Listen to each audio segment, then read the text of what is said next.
मौत की मंडियों में सबने बढ़ बढ़ के बोलियां दी हैं। जब भी मांगी मेरे देश ने कुर्बानी, माओ ने भर भर के झोलियां दी हैं। बहुत कंप्लेन है लोगों की। कंफर्टेबल जो लोग हैं प्लीज ना देखें। छोटे और कमजोर दिल वालों के लिए मैं बात ही नहीं करता हूं। बहुत इज्जत से कम होता है, इन गद्दारों के लिए तो इज्जत कभी नहीं, लेकिन फिर भी इज्जत से यह है कि कब तक साली कड़ी निंदा, कब निकलेगा भाई डंडा। इसके आगे तभी देखना जब कुछ वक्त हो खाली। ऐसा है, बहुत सारे कामों के लिए वक्त निकाला जाता है। आज इस देशभक्ति के लिए, आज अपने देश के लिए, उन योद्धाओं के लिए, उन वीरों के लिए, वीरांगनाओं के लिए, उन शहीदों के लिए चंद मिनट आपसे मांग नहीं रहा हूं, सलाह दे रहा हूं। देखना हो देखो, वरना अपने काम पर लग सकते हो, कोई फर्क नहीं पड़ता है। क्योंकि जैसे देश से मोहब्बत है वो तो इसके आगे देखेगा और उसके खून में उबाल आएगा और फिर से इज्जत आएगी। और लहू में लाल रंग तो बहुतों के बहता है। मैं उनकी बात कर रहा हूं जिनके लहू में इंकलाब बहता है, वो देखें। जिनके लहू में तिरंगा बहता है वो देखें।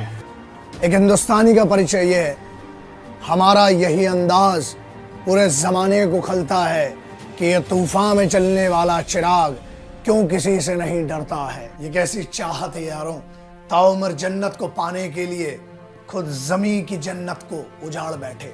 आंधियां चल रही हैं आज फिर तिरंगे को झुकाने को, झुकने न देंगे तिरंगा, तेरे लाल खड़े हैं माँ सर कटाने को। मुश्किलें तो बहुत दी है मौला तूने मुझे, फिर भी जिंदा हूं, ये मेरी माँ की दुआओं का असर लगता है।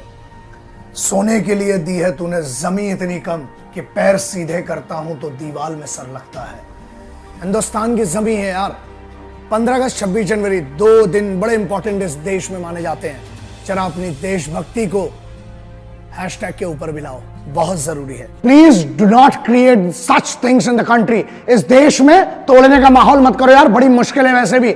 ये हर उस मुस्लिम भाई के लिए, हर उस हिंदू सिख ईसाई भाई के लिए मेरी तरफ से, न मेरी नींद को तकलीफ न मंदिर की घंटी से है, न मस्जिद की अजान से है। मेरी नींद को तकलीफ वहां बॉर्डर पे कटते हुए सिपाही और खेत में मरते हुए किसान से है। न भाषण चाहिए न राशन चाहिए, सिर्फ तेरी बोली इन मंत्रियों की वाणी में अनुशासन चाहिए। किसी बेवकूफ गद्दार ने भी बीच में कुछ कहा था कि Indian army is rapist in Jammu and Kashmir. अरे बेवकूफ, फौज रेप करती है ना तो हथियारों से करती है, और होल होके तुम्हारा रेप निकलेगा। फौज की आज भी एथिक्स और इज्जत है कि फौज आज भी कुत्तों को नहीं मारती, इसलिए बचे हुए हो। सुना है आजकल कुछ गद्दारों ने हम पर निशाना साध रखा है। उन्हें क्या मालूम कि हमने तो करोड़ों माओ की दुआओं का कवच बांध रखा है। आजकल डराते हैं मेरी माँ, बहन, बीबी और बेटी को फोन और ईमेल कर करके आधी रात को। अरे इन्हें क्या मालूम कि हमने तो कफन में तिरंगा बांध रखा है। अरे ना किसी छत पर हरा झंडा रहने दो, ना किसी छत पर लाल भगवा झंडा रहने दो। मिलो गले बच्चों के जैसे और हर एक छत पर सिर्फ तिरंगा रहने दो। ये नारे लगाए जा रहे हैं, देश के खिलाफ नारे ला रहा हो, भारत तेरे टुकड़े होंगे। हंसी आती है इस पे। क्यों हंसी आती है? बहुत आए और बहुत गए। अभी इतने बुरे दिन नहीं आए इस भारत के कि चंद नारों से टूट जाएगा।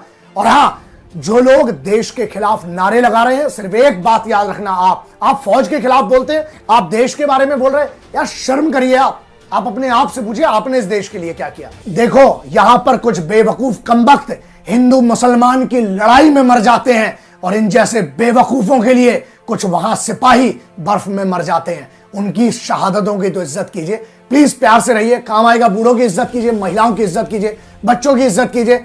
एक दूसरे से प्यार में रहिए, हिंदू मुस्लिम एकता पे काम करिए। और किसानों के लिए कुछ करना है तो करिए, सिपाहियों के लिए कुछ करना है तो करिए। अपने फायदे से थोड़ा ऊपर सोचिए, देश के फायदे के लिए।